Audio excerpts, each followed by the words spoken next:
Hello and welcome Ascent Academy school online classes में आपका स्वागत है। आइए शुरू करते हैं। आज हम लेसन 1 द थीव्स स्टोरी पढ़ेंगे। It was still a thief when I met Anil and though I was only 15 I was an experienced and fairly successful hand. मैं तब भी एक चोर था जब मैं अनिल से मिला था और यद्यपि केवल 15 वर्ष का ही था, तथापि मैं एक अनुभवी तथा काफ़ी सफल चोर था। Anil was watching a wrestling match when I approached him. Anil कुश्ती का खेल देख रहा था जब मैं उसके पास गया था। He was about 25, a tall, lean fellow, and he looked easy-going, kind and simple enough for my purpose. वह लगभग 25 वर्ष का एक लंबा दुबला पतला व्यक्ति और वह शांत दयालु, वह पर्याप्त सरल दिखाई दिया जो मेरे उद्देश्य पूर्ति के लिए ठीक था।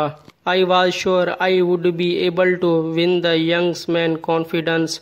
मैं आश्वस्त था कि मैं इस युवक का विश्वास जीत लूँगा। You look a bit of a wrestler your self, I said. आप स्वयं भी एक पहलवान दिखाई देते हैं, मैंने कहा। A little flattery helps in making friends. थोड़ी सी चापलूसी भी मित्र बनाने में सहायता करती है। So do you, he replied. आप भी तो वैसे ही लगते हैं, उसने जवाब दिया। Which put me of for a moment because at the time I was rather thin. जिसने कुछ पल के लिए मुझे हतोत्साहित कर दिया था क्योंकि उस समय मैं खुद दुबला पतला था। Well, I said modestly, I do wrestle a bit. जी, मैंने संकोच से कहा, मैं भी थोड़ी पहलवानी कर लेता हूँ। व्हाट्स योर नेम, आपका नाम क्या है? हरी सिंह, आई लाइड। हरी सिंह, मैंने झूठ बोला। I took a new name every month. मैं हर माह एक नया नाम रख देता था। That keep me ahead of the police and my former employers. जो मुझे पुलिस तथा मेरे पहले के मालकों से बचाए रखता था। After this introduction, Anil talked about the well-oiled wrestlers who were grunting, lifting, and throwing each other about.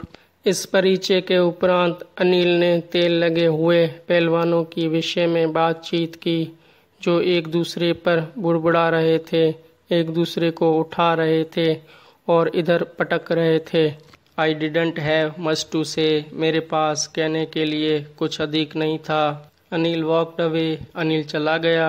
I followed casually. मैंने अनौपचारिक रूप से उसका अनुसरण किया। Hello again, he said. उसने दोबारा हेलो कहा। I gave him my most appealing smile. मैंने उससे मेरी सर्वाधिक आकर्षक मुस्कान दी। I want to work for you, I said. मैं आपके लिए काम करना चाहता हूँ, मैंने कहा। But I can't pay you, लेकिन मैं आपको भुगतान नहीं दे सकता हूँ। I thought that over for a minute. मैंने इस बात पर एक पल के लिए विचार किया। Perhaps I had misjudged my man.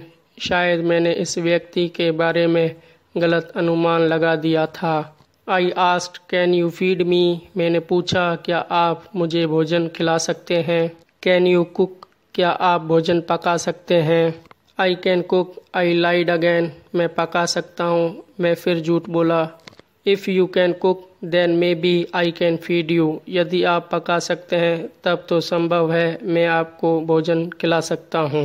He took me to his room over the sweet shop and told me I could sleep on the balcony. वह मुझे मिठाई की दुकान के ऊपर स्थित अपने कमरे पर ले गया और मुझे कहा कि मैं बालकनी पर सो सकता हूँ। But the meal I cooked that night must have been terrible because Anil gave it to a stray dog and told me to be off. लेकिन जो भोजन मैंने उस रात पकाया था वह अवश्य ही भयानक रहा होगा क्योंकि अनिल ने उसे एक आवारा कुत्ते को दे दिया था और मुझे चले जाने को कह दिया था। But I just hung around smiling in my most appealing way and he couldn't help laughing. लेकिन मैं मेरी सर्वाधिक आकर्षक मुस्कान लिए उसके आसपास मंडराता रहा और वह हंसे बगैर नहीं रह सका। Later he patted me on the head and said never mind, he could teach me to cook. बाद में उसने मेरा सिर थपथपाया और कहा, चिंता ना करो, वह मुझे खाना पकाना सिखाएगा। He also taught me to write my name and said he would soon teach me to write whole sentences and to add numbers. उसने मुझे मेरा नाम लिखना भी सिखाया और बोला कि वह मुझे जल्दी ही पूरे वाक्य लिखना तथा संख्याओं को जोड़ना भी सिखाएगा। I was grateful, मैं आभारी था। I knew that once I could write like an educated man, there could be no limit to what I could achieve. मैं जानता था कि एक बार यदि मैं एक शिक्षित व्यक्ति के जैसे लिखने लग गया तो इस बात की कोई सीमा नहीं रहेगी कि मैं क्या क्या उपलब्धियां प्राप्त कर सकता था।